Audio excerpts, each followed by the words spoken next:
Abra sua Bíblia comigo aí, lá no livro, no Evangelho de Mateus, no capítulo 11, que é um texto que provavelmente você conheça pra caramba. E eu quero ler a partir do verso 25 de Mateus, capítulo 11.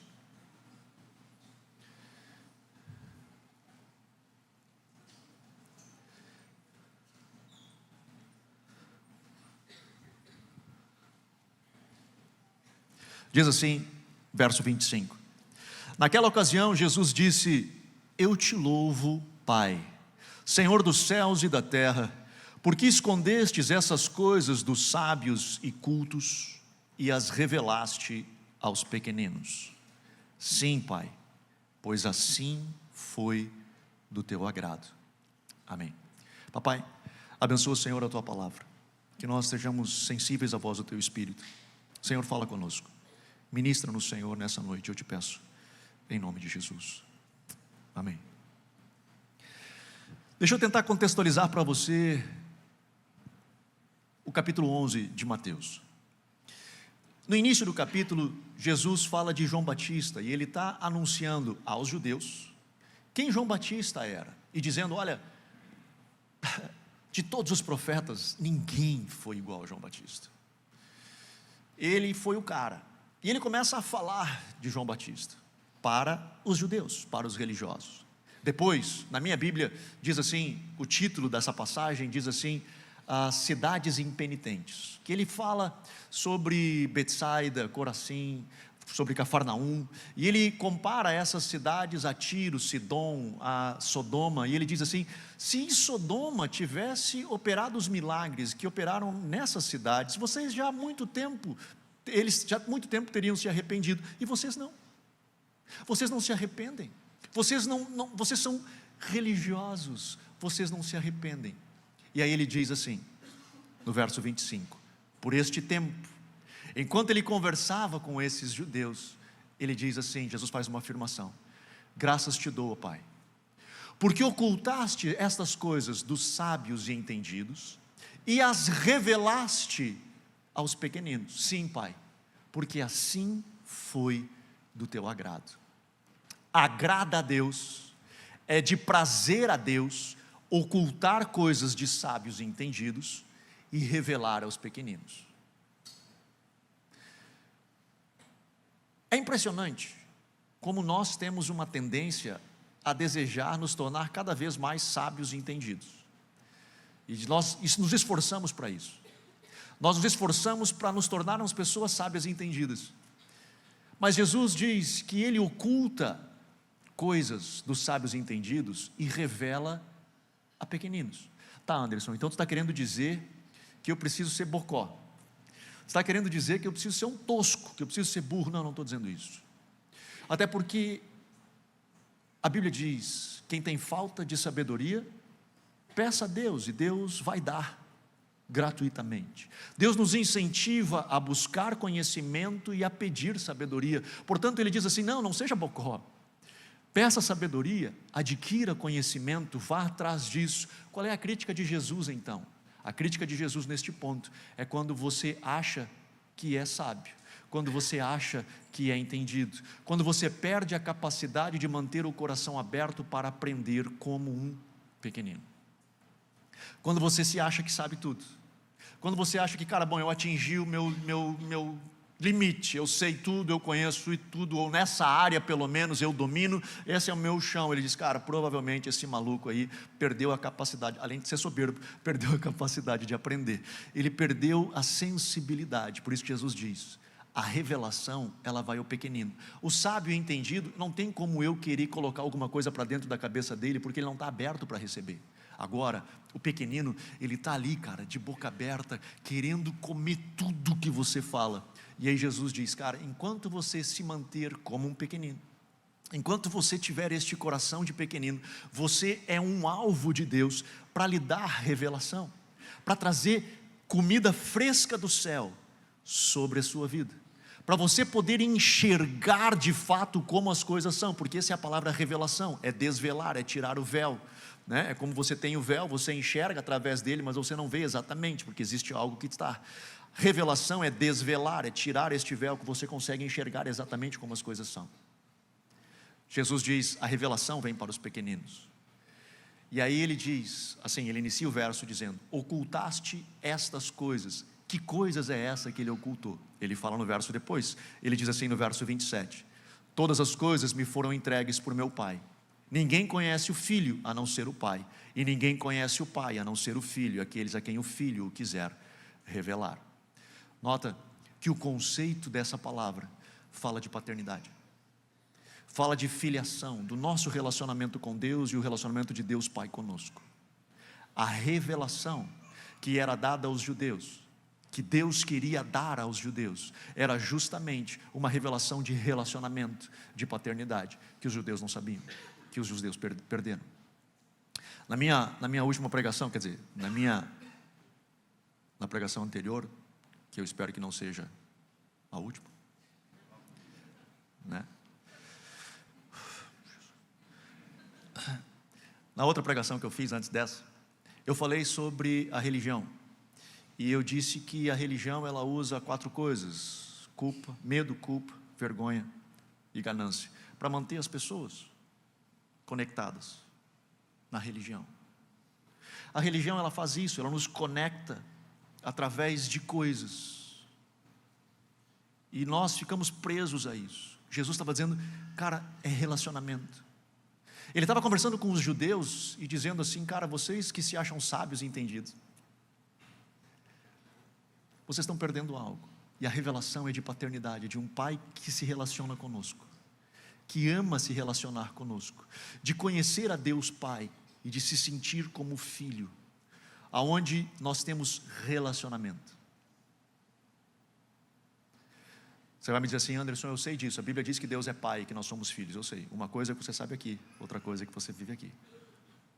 Uma coisa é o que a sua mente diz, outra coisa é o que você, como criança, pequenino, consegue de fato receber revelação. E olha o que Jesus diz logo depois, que é um verso que esse eu sei que você conhece, a maioria de vocês, que é o verso 28, que diz assim, venham a mim, todos que estáis cansados e sobrecarregados, e eu vos aliviarei. Tomai sobre vós o meu jugo e aprendei de mim, que sou manso e humilde de coração, e encontrarão descanso para as vossas almas, pois o meu jugo é suave e o meu fardo é leve. Esse nós conhecemos. E normalmente nós já até provavelmente evangelizamos com esse versículo. Eu sou da época dos folhetos de evangelização, né? Os folhetos de evangelismo. A maioria deles era Mateus 11, 28. Vinde a mim todos que estáis cansados e sobrecarregados, e eu vos aliviarei. É por aí que a gente metia. E cara, ainda que dava muito certo, né, que pessoas aceitavam a Jesus, o contexto dessa palavra não é para pessoas que não conhecem a Jesus. Jesus justamente está falando para judeus, para religiosos. E ele diz assim, vinde a mim todos que estáis cansados e sobrecarregados, porque a religião cansa. A religião sobrecarrega, porque ela não é relacional. Ela tem outros fatores a qual nós nos conectamos, e não pelo relacionamento. E aí ele diz assim, tomai sobre vós o meu jugo, e aprendei de mim que sou manso e humilde de coração. Ele está falando de fardo, de peso, de estar cansado e sobrecarregado, e ele diz, tome sobre vós o meu jugo. Eu não sou muito campeiro, assim, eu não entendo muito de campo, de mato, mas eu lembro quando era pequeno, nós tínhamos um pai, tinha um sítio, e ele tinha uma junta de bois lá. E aí eu aprendi que esse jugo, que a gente fala, né, tomai sobre vós o meu jugo, é essa canga que a gente bota no boi, assim, aquele pau, tá vendo? Eu sou bocó para essas coisas, aquele pau que fica no boi. E meu pai olhava aquele boi, o pai lavrando, né, o sítio, e ele me explicava, olha, é o seguinte, a junta de bois, normalmente, ela é composta por um boi que é forte, e um boi que é inteligente. Inteligente lê-se entre aspas, né, porque boi é irracional, mas ele dizia assim, um é forte e o outro é aquele que te obedece, é aquele que tu diz, vai para cá, vai para lá, e ele obedece, ele tem ouvido para te ouvir. Então um era arranca-toco, esse ia puxando tudo e o outro ia dizendo, vai para cá, lá, digo, tá, e ficava. E aí um dia ele decidiu treinar uma junta de boi de terneirinho, cara, de uns boizinhos pequenininhos, de boi criança, entendeu? Aqueles boi pequenos assim. E aí, eram os boi crianças. Aí, Eles, cara, vou treinar esses boi. E aí, cara, ele pegou aqueles 2 terneirinhos assim e botou o pau na cabeça das crianças boi lá, né? E os boi ficavam lá, cara. E aí eu até acho que é trabalho infantil isso aí. Aí os boi ficavam lá daquele jeito. E eu digo, pai, eu achava uma sacanagem. Eu digo, pai, pobre dos boizinhos, né? São pequenininhos e tipo tão daquele jeito. Porque assim, se um queria ir no banheiro, o outro tinha que querer também, né? Um queria assim, cara, eu quero comer aquele pasto. O outro diga, então é lá que nós vamos. Sim, porque eu estava grudado aqui, cara. Eu digo, nós vamos para lá. Eu digo, então vamos mesmo, vamos para lá. E aí ia todo mundo para lá. Eu quero beber uma água lá. Então é lá que nós vamos beber água. Aí nós vamos beber água. E ficavam os dois daquele jeito, cara, o dia inteiro, cara, disso. Assim, digo, puxa vida, cara, pobre desses boizinhos, né, esses bichinhos. E aí o pai dizia, não, eles têm que se acostumar a andar junto e tal. E era engraçado isso mesmo, que tu tirava a junta de bois, né, o jugo deles, e eles ficavam junto, cara. Claro que eles não ficavam paradinhos um do lado do outro, mas eles ficavam melhor amigo, cara. É mesmo, tipo, não, nós somos parceiraços, nós vamos ficar juntos. Então eles ficavam juntos, cara. Então eles iam para um lado e o outro ia mesmo, junto. Não ficava, obviamente, emparelhado, mas eles estavam juntos. Quando Jesus nos chama e diz assim, eu quero fazer um jugo contigo, o que Ele está querendo dizer contigo é o seguinte, eu quero que tu coma o que eu comer, eu quero que tu beba o que eu beber, eu quero que tu vá aonde eu vou, eu quero que tu ouça as palavras que eu ouço. Tu quer fazer um jugo comigo? Quando Jesus faz esse convite para essa galera religiosa, Ele está dizendo o seguinte, eu estou vendo que vocês estão cansados e sobrecarregados, eu estou vendo, então vem a mim e toma o meu jugo. Eu aprendo pelo menos 2 coisas, a primeira, que é o convite de Jesus, para nós fazermos um jugo, que é possível eu e você fazermos um jugo com Jesus, isso é possível. Mas a segunda coisa que eu aprendo com essa fala de Jesus, é que quando Jesus diz, faça um jugo comigo, porque indiretamente Ele está dizendo para eles, vocês estão fazendo jugo com outras coisas, vocês estão conectados com outras coisas, vocês estão atrelados, amarrados a outras coisas, e a religiosidade é uma delas, aonde nós fazemos jugo com a religião, cara. E eu sei porque eu tenho colegas, pastores, amigos, que fizeram um jugo com a instituição, com a denominação, com o projeto de implantação de sei lá o quê, e ele acaba, ao invés de pregar o evangelho, ele prega o sistema, ele prega a metodologia, ele prega a visão, ele prega tanta coisa, e o jugo dele é o projeto, ele está conectado com o projeto. E sabe o que acontece depois de um tempo? A gente fica cansado e sobrecarregado, cara. Porque o jugo a qual eu estou conectado, que Ele está me alimentando, que eu estou ouvindo, que Ele está me levando para comer, que Ele está me levando para beber, é isso. E depois de um tempo eu não aguento mais. Depois de um tempo eu digo, cara, deu. Tem uma amiga nossa, a Melinda Fish.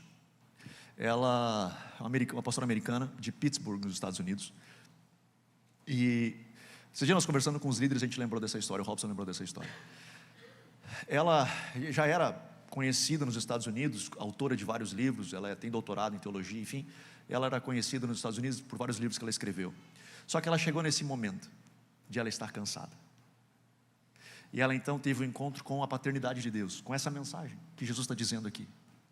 Dizendo assim, cara, vocês aí que são sábios, entendidos, que acham que sabem tudo, então, cara, vocês estão perdendo um negócio aí. Tem uma revelação profunda de que o Pai te ama e que deseja dar as mãos para ti, que quer ter vida contigo. E ela foi transformada, e ela escreveu um livro, O Fardo. E o título do livro era esse, O Fardo, e o subtítulo era, se o fardo é leve, por que eu estou tão cansada? E basicamente no livro inteiro ela fala sobre religiosidade. E no final do livro ela fez um questionário, várias perguntas, que a gente ficava lendo e respondendo, para ver se a gente era religioso ou não. Eu quase gabaritei. Pensa num bicho tosco religioso. E eu me dei conta, cara, que eu preciso rever algumas coisas na minha vida, porque eu acabo sim fazendo jugo com outras coisas, que não é o Cristo. Eu acabo tão envolvido com o cristianismo, ou com a cristandade, e quase nada com o Cristo do cristianismo. Eu acabo tão envolvido com tanta coisa que nós de fato nos envolvemos e precisamos nos envolver, mas eu perco a essência de o porquê eu faço o que eu faço. Eu falo para a nossa galera, cara, ministério é difícil, ministério não é fácil. A gente tem dificuldades, a gente tem momentos bem difíceis. Mas não significa que a gente não possa se divertir, não significa que a gente não possa ser alegre, não significa que a gente não possa viver sorrindo, brincando. E é o que a gente procura viver aqui no nosso dia a dia. A galera que trabalha aqui, eu espero que eles não me desmintam, mas a gente procura viver um ambiente leve, de alegria, um brincando, tirando o outro, porque, cara, nós somos uma família. Nós falamos aos voluntários, galera, sirva, e sirva com prazer, sirva com alegria. O dia que começar a ficar pesado, o dia que você tiver que fazer alguma coisa, aquele dia, cara, tá, eu tenho que ir na igreja fazer tal coisa de novo, para. Provavelmente você está tomando um caminho que não é saudável para você, então para. Não perca a alegria, não perca a leveza de você estar fazendo o que você faz. Cara, é para Ele, então eu tenho que estar conectado com Ele, eu estar vivendo um jugo com Ele, aqui abraçado nele, e Ele então me impulsiona, cara, a fazer essas coisas, porque eu estou ouvindo dEle, eu estou recebendo a vida dEle, afinal Ele diz que do meu interior deve fluir rios de água viva, então tem que vir, caramba, cadê esse rio de água viva? Cadê essa coisa que tem que jorrar de dentro de mim? Jesus, Ele nos faz um convite, e Ele diz, provavelmente, se você está cansado e sobrecarregado, e que você está fazendo um jugo com uma outra coisa, que não seja o Cristo. De novo, às vezes é a religião, às vezes é o sistema, às vezes é a denominação, a instituição, tantas outras coisas. Mas às vezes é o medo, às vezes é a insegurança, às vezes é a ansiedade, que nós fazemos jugo com essas coisas, às vezes inconsciente. Só que nós nos alimentamos do que a ansiedade diz que nós devemos de comer, nós vamos aonde a ansiedade diz que nós devemos de ir, nós ouvimos o que ela diz, nós nos alimentamos dela, porque nós fizemos um jugo com ela. Nós fizemos um jugo com o medo, e nós vamos ou não vamos, porque o medo normalmente nos paralisa, porque nós ouvimos o que ele diz, nós temos um jugo com ele, nós abraçamos aquilo, e por mais louco que possa parecer, você tem medo de soltar, porque você se sente inseguro estando longe da sua insegurança. É verdade? Eu não errei? Eu não errei. Muitas pessoas se sentem seguras, se sentindo inseguras. É o lugar de fortaleza dela, por mais paradoxal que isso possa parecer. Ela não se sente bem longe do medo dela, e ela faz um jugo com esse medo. E ali é o lugar de segurança dela, onde ela se sente medo.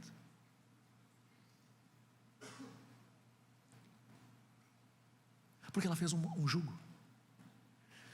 Eu podia seguir a noite toda aqui falando de várias coisas que nós fazemos jugo.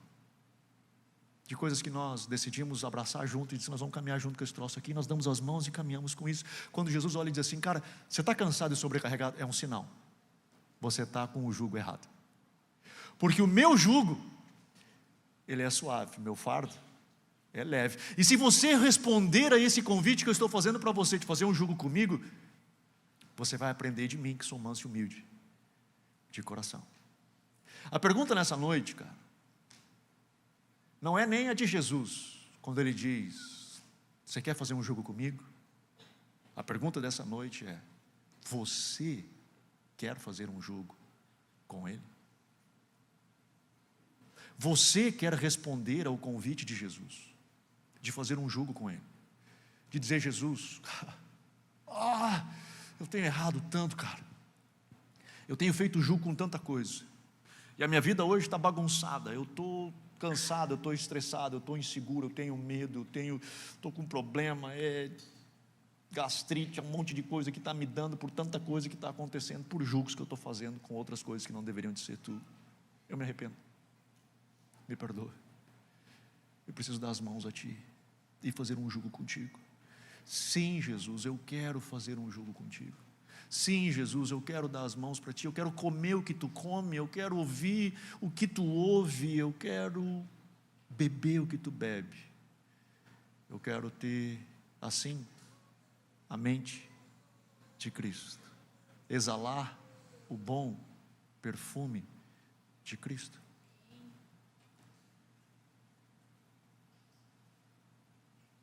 E se nós conseguirmos dizer sim a Jesus, ao convite que Jesus nos faz, para fazer um jugo com Ele, e olha que convite, cara, não é qualquer pessoa que está querendo dizer, eu quero andar do teu lado, eu quero pegar na tua mão, nós vamos caminhar junto.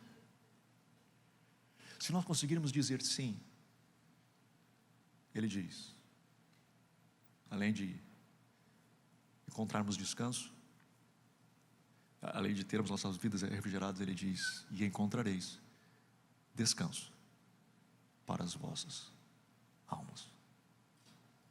Quando respondemos sim a Jesus, encontramos esse lugar de descanso que nós estamos buscando. Ele se encontra em Jesus. Amém? Vamos ficar de pé?